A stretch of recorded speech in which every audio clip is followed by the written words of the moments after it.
कुछ बहुओं की ज़िंदगी जॉब करने पर भी नहीं बदलती है। अरे समधन जी, मेरी होने वाली बहू को बोल देना कि अपनी होने वाली सास को उनके जन्मदिन पर एक साड़ी तो गिफ्ट कर दे। जॉब करती है मेरी होने वाली बहू, कोई मजाक थोड़े ना है। निशा की सास निशा की माँ से मोबाइल पर बात करने के दौरान बोली। स्पीकर पर फ़ोन होने के कारण निशा ने भी यह बात सुन ली और जो ही उसकी होने वाली सास ने फ़ोन रखा, वह चिढ़ते हुए बोली, अपनी सास से बोली, कितनी अजीब है माँ, रोहित की माँ, अभी तो मैंने अपना हक वाला घर छोड़ा भी नहीं और मुझ पर मेरी कमाई पर सास हकदार बनने लगी। क्या माँ, मैं कोई साड़ी नहीं दूंगी और अभी उनको जब चली जाऊंगी बहू बनकर तब देखूंगी। अरे तो ये देंगे साड़ी, एक साड़ी की ही तो बात है, वरना फिर कहेगी कि बेटी की कमाई माँ बाप रख लेते होंगे। तू चिंता ना कर, मैं बाजार से साड़ी खरीद कर तेरे नाम से ही दे आऊँगी। निशा की माँ अपनी बेटी की ओर देखते हुए बोली, उफ, मेरा संडे भी बेकार कर दिया। रोहित की माँ ने, अच्छा भला दिन था मेरा। निशा अपने कमरे में जाते हुए बोली। निशा की माँ बाजार से साड़ी खरीद कर उसकी सास को एडवांस बर्थडे गिफ्ट दे आई। कुछ ही महीनों में निशा रोहित से शादी करके उसके घर की छोटी मालकिन बन गई।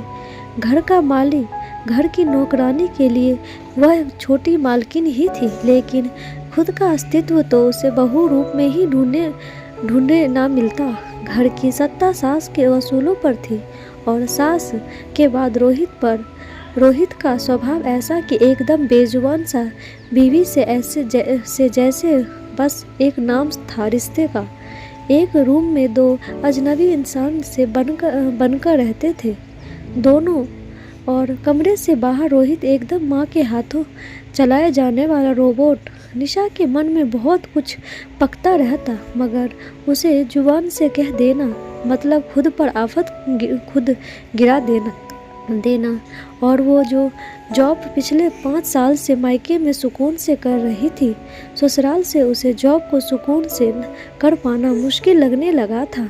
एक रोज़ निशा ने माँ के पास जाने के लिए 2 दिन की छुट्टी ऑफिस से ली थी। सोचा था सास को बताकर वह निकल जाएगी, लेकिन उसके तैयार होने पर ही वो आवाज़ कान में सुनाई दी और निशा के पैरों तले जमीन खिसक गई। देखो निशा, मायके का मोह थोड़ा कम ही रखो। अब माली नौकर अब काम पर नहीं आएंगे, वो कोई भगवान नहीं होते या फिर कोई अनोखी आर्ट नहीं होती उनके पास बागवानी और घर के काम करने की। वह भी इंसान और हम भी, इसलिए अब से वो काम पर खुद ही कर लिया करेंगे। 4 पैसे बर्बाद होने से अच्छा है उन्हें बढ़ती ज़रूरतों के लिए इस्तेमाल किया जाए। निशा की सास बोली, लेकिन मम्मी ऐसा क्यों किया? मम्मी जी, मेड की पेमेंट तो मेरी ही सैलरी से जाती थी, तो फिर भी आपने मुझसे पूछा भी नहीं। निशा चकित होते हुए बोली, आपने घर में निर्णय लेने से पहले मुझे क्या तुम्हारी सहमति चाहिए?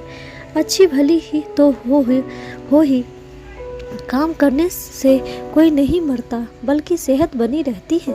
पड़ोस में देखो, 6 साल हो गए पति को गए हुए, कैसे संभाल कर रही है सब कुछ। सरकारी नौकरी भी है और घर भी अच्छे से चला लेती है। उसकी तो कोई नौकरानी भी नहीं है। तुम तो प्राइवेट नौकरी में भी नौकरानी रखना चाहती हो। निशा की सास ने तंज कसा। कहा, पड़ोसन पूर्वी का 2 कमरों का पूरा घर है और एक मेरा। ये घर जिसमें 5 कमरे सजाया सफाई के चक्कर में ही हो रही तो प्राइवेट नौकरी क्या ही कर पाओगी? नौकरी ठीक से कर पाऊँ यही सोचकर नौकरानी की तनख्वाह दिया करती थी। शायद शादी करके ही समझ पा रही हूँ कि उन औरतों का दर्द जो जॉब करने के बावजूद ससुराल में सास की मर्जी की रोबोट बनकर रह जाती होगी और पति महज एक मूक दर्शक। यही सोच रही थी निशा मन ही मन में। सोमवार का दिन हो गया आया। घड़ी में 10 बज रही थी। बाहर से सवालिया लहजे में बोला गया, सवाल था, ये नौकरी ही जा रहा है क्या? आज बता तो रोहित, उसकी नौकरी वो जाने और माँ, मैं तो जा रहा हूँ। अब रोहित चला गया। आज देर नहीं हुई तुमको, मन लगाकर करो नौकरी, प्राइवेट नौकरी है, समझो जरा, निशा की सास में लहजा सख्त करते हुए कहा।